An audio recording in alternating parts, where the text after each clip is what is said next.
During the recession of the early 80s, employment was hard to find. I was a maintenance man with a great work ethic due to my military background, but most employers turned me away. I did not have an engineering degree, though I was better than most who built things for a living. One day I went to a bar on the Nevada side. Believe it or not, that was how people networked in those days when they wanted to find a source of income. I was already living out of a van. I survived on PB&J sandwiches and ramen noodles. I walked into that tap house and struck up a conversation with a man named Gillen. He had sat next to me. He was well dressed in a press suit and almost seemed out of place in such a dive. The dust mites in the rays of sunlight settled on the counter between us as he sipped his highball. "You look like a biker from an action movie," he said. "I'm a handyman, searching for a job," I said. "If you know anyone hiring, I'd love to interview." "What can you do?" Gillen asked. I did not want to sound like a braggart, but I responded in full by notifying him there was little I was incapable of. I could perform cleaning, light repairs, landscaping, carpentry, and fix appliances. "A wrench is a natural extension of my body," I said. Well, I'm installing a fence around my property," he said as he finished a gin and tonic. "The contractors I've talked to want to destroy my wallet. You think we could work something out? I'd rather give money to a stand-up guy like you than some of those con artists claiming to be something they're not." "Yes," I said. I proceeded to ask him how many feet of wire he needed. I told him off the top of my head how much the cost would be when he responded that it would be thousands of pounds worth. I reasoned his estate must be massive. He also emphasized that he wanted barbed wire. I should have found that detail alarming, but I did not think much of it in the moment. "When can I look at the place?" I said. "Tonight," he said, as he shoved the tumbler towards the server. "Hell, right now." We went out to the parking lot. An Audi was awaiting us, the headlights already turned on. A man in a suit sat behind the wheel. I could not fathom having a chauffeur. "What do you do for a living?" I said, after we settled in the back seat. I could not hide my curiosity anymore. "I'm a biologist," he said. "Not at a stuffy university either. I operate my own lab. We do important research." How far away is your place?" "Oh, only a few miles. There's something you should know. There's an entire wing of my property under renovation. It would make me happy if your services are available to work on it as well. How long do you plan on staying here?" "Until I die, if you pay me well enough," I said. He laughed at that as we approached the manor. The gates opened, and we followed a winding concrete pathway surrounded by a dewy green grass. Their blades glistened in the moonlight. He walked me up to the top level and patted me on the back. "If you give me your car keys," he said, "I can have my driver go to your vehicle and collect your tools. The construction zone is yours to stay in if you think you can be comfortable there." I had told him earlier that I was new to town, but I did not expect him to be so welcoming. I had to keep in mind he was still intoxicated, and I thought I should take his kindness for granted. It was not a daily opportunity to stay in such a luxurious place after all. It would be the most torn apart section of it, but I had to take it. I'd be grateful for that, I said as I handed him my key. Please have him bring my backpack as well. There's a sleeping bag and paperback novel in there. He gave it to his employee, and within half an hour, I found a corner to shack up in. He did not know that he had, within 5 hours of meeting me, welcomed a criminal into his house. Granted, I was not an evil one. I like to think of myself as having a better moral compass than the average lawbreaker. See, I robbed a bank in Paso Robles after my wife got sick. Not only did a few witnesses give the authorities my description, I was behind bars when she passed away. That was not for him to know, though. I knew if I told him, he would assume I was a malicious and unrepentant thief. Better to keep it quiet. I curled up underneath my blanket. Sawdust surrounded me, and a breeze came over the Sierra Nevada mountains in the distance. The room I was in was a work in progress, since there were no walls, only beams and rows of grimy floorboards. The level looked out at the gardens and the park next to the house. I was grateful to not have to sleep in the cramped space of my Ford. I had one goal. I had to show him I was valuable, and then he would let me stay here until the projects were complete. I awoke around midnight, parched from the few beers I had drank at the establishment earlier. I walked near the stairs to head to the kitchen, and a verdant luminescence caught my eye. I looked down at the forested pastures. The two men sat across from each other over some kind of board game. The board, which I presumed to be chess, glowed a neon green between them. One of them turned and peered up at me. The gaunt look he possessed made a shadow appear around his eyes, and I could not make out their color.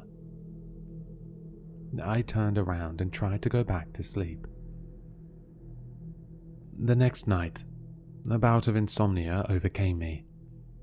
I had spent the day hanging drywall after hours of fastening bottom and top plates. How tiredness had not gotten to me was a mystery. I tried every trick I knew to get back into a slumber.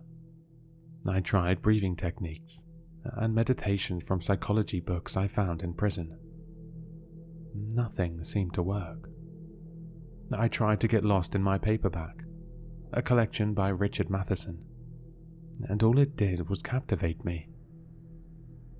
I looked out to see if those men would be there and continuing their competitive match.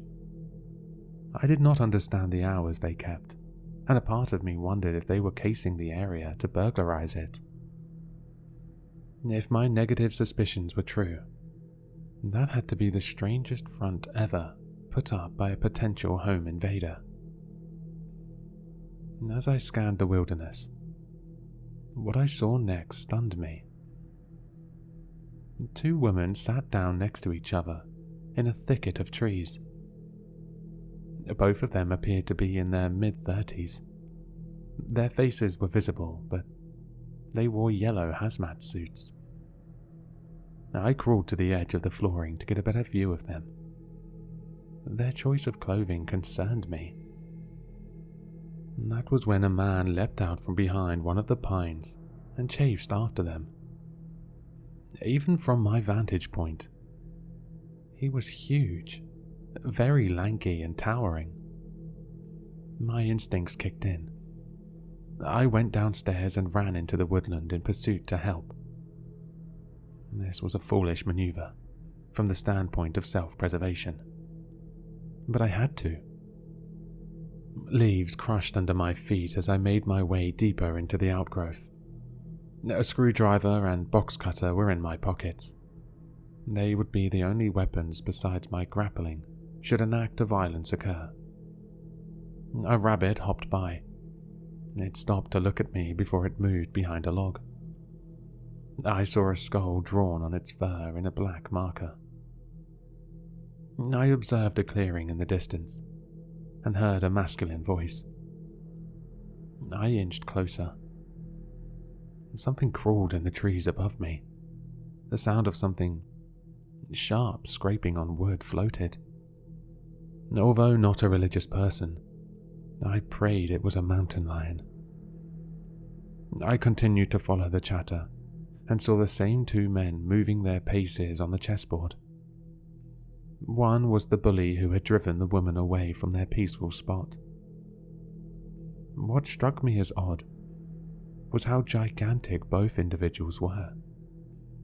I was 5'9", but these men had to be tall enough to puncture most ceilings, at least 6'7". Both had blanched faces. I crept behind a bush and watched as one of them boasted in the victory of the match. What they wore was even stranger than the wardrobe of the woman I had seen earlier. They both had leather-long coats. Wires and patches hung from their exposed chests, as though they had both escaped from a hospital. One looked in my direction. I knew the obscurity and terrain would cloak me, but him hunting for me out of pure alarm caused a memory to well up.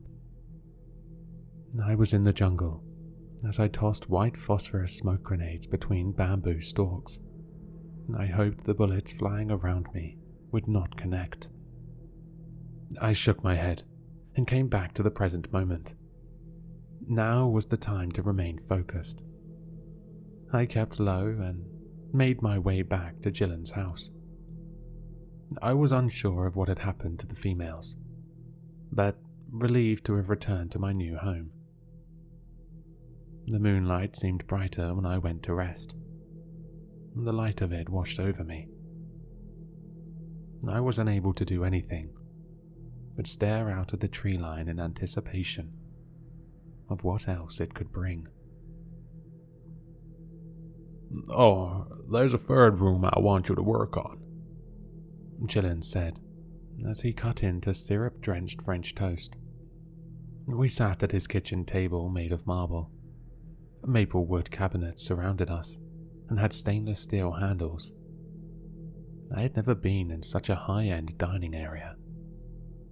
I kept expecting his wife or kids to come down and commiserate, if he had any. I had started to form the conclusion that he was without family, but I did not want to pry. "Sure," I said. "My basement needs to be a little livelier. Make it modern. Newer." "Like a bachelor pad?" I asked. He stared at me, his forehead crinkled. He savoured the last bite of breakfast before he put his silverware down and finished a glass of milk. As he picked up a napkin and wiped his mouth, he stared at me and placed it in the puddle of liquid sugar on his plate. "No," he said with a shake of his head. "I need it to be pleasing. Imagine if you were remodeling a room you had to stay in no matter what. A place you could not escape from unless you were willing to die. I will show it to you soon enough." I paused and nodded. He was the boss, and though his request was vague to me at the moment, I agreed. Yet I had to state what was bothering me. I wiped my forehead with the napkin before I went further. Who owned this land before you?" I asked. "Why are you concerned about that?" "I spent some small amount of time in Da Nang, Vietnam. I don't know how familiar you are with the geography over there, but it's the capital of the Lam Dong province. It's a scenic place, and the locals call it the City of Eternal Spring. There's a villa there called Pren Pass. One night I went there on a lark, disobeying a lot of direct orders to try and get away from my station. I didn't get caught. While I was there, I saw a woman fall through the window. I later found out that it was a haunted domicile. A woman escaped and fell to her death to get away from a real horrible man. In other words, Mr. Gillen, ghosts exist, having seen one myself. I also think the outskirts of this place has them. I saw two men playing some kind of game, and a couple women dressed like they were getting ready for the end of the world. Of all the responses I may have expected, laughter was not one of them, which is the exact thing he unleashed on me. Once his chuckles stopped, he stood and pointed to the other end of the area. He motioned near the living quarters where sofas and coffee tables sat. I want to tell you what I expect out of the basement upon completion, he said. I was a bit irritated that he ignored my tale, as though he had not listened to me at all. I still followed him. Even after all these years, I still respected rank structures, often to my own detriment. He opened a door and led me down a flight of stairs. It did not take long for me to realize it was an underground fallout shelter. The place had metal barriers. Stacked around the chamber were crates of non-perishable goods. In the center was a metal slab with beakers, vials, and microscopes. There's something I have to confess to you, he said. Something I have not told anyone else or even spoken about. You know, your eyes are not lying to you. You're a reasonable man, no doubt. He took a seat and offered me one near the scientific setup. I obliged and tried to get comfortable, impossible as it was. You might think this place is to guard against imminent danger from the Russians, he said. That is somewhat close to the reality, but it's not the entirety of it. In truth, this place was here before the tensions between the nations even started. This place used to belong to the government before they relinquished it and put it on sale. They did so because something tainted it. Of course, they wanted to sell it to someone who wouldn't find this room in particular to be odd. When the government owned it, this was not a residential property, open to the public. It was a very private and guarded testing site. For what? I asked. And what left it tainted, as you said? There was a laboratory for recombinant DNA testing, to aid humanity should the worst-case scenario of the bombs dropping happening. He took a seat and scratched his brow. Mr. Gillen, I know I may look stupid, but they wanted to create a species of man that could withstand blasts of nuclear power, he said. This is where they housed and collected data on those subjects. The motive behind it was to create an indoctrinated soldier, someone who could crawl across a radioactive continent to get to the enemy, and take them out as they cowered in their bunkers. You may be wondering who the victims were in these experiments. Many were volunteers. Some were the byproduct of artificial embryo twinning. Some people in the field of science fiction refer to it as cloning.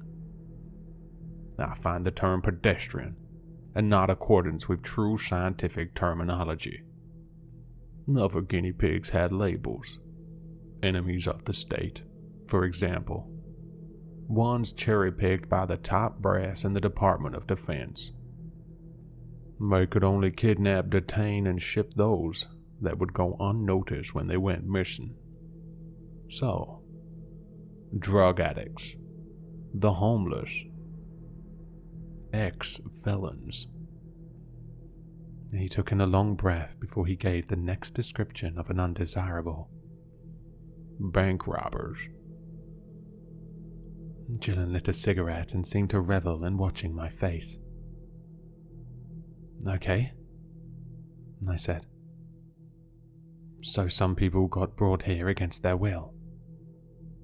Yes, and some tricked into coming here. Others were not aware of their true purpose until it was too late for them. This lab specialized in long-term nuclear consequences, on those with modified genetics in almost, dare I say, superhuman ways. The two women you saw are students who thought they were here to study chemistry. The two men were test subjects who used to determine who would get hit with radiation first. They would come up with that outcome by playing a game of chess.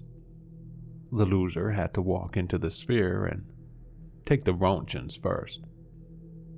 See, we were not picky in the early stages of who we tested. As the time had gone on, we decided we needed people who were athletic and had training. I took out my box cutter and sliced his ear. Blood spurted out as he backed away, up and out of his seat, and fell. I ran out of the house. His driver tried to stop me at the front gate, and I punched him in the abdomen, hard enough to where he doubled over. I scaled the barbed wire and ran for miles. It occurred to me that no one was going to believe my story. I collected my vehicle, which was still at the bar, and drove out of town. For the next several weeks, I worried if he would go to the authorities and give them my description. That did not happen. I guessed he did not want the investigators near his premises, searching for evidence. They would find incriminating writings, notebooks, and research materials. As the decades have gone by, I ponder that dreadful day. The alleged biologist and his speech made me think he was an insane person. I ruminate on whether the people I saw were either figments of my imagination or something else. Terror grips me often. What if he told me the truth in our final conversation?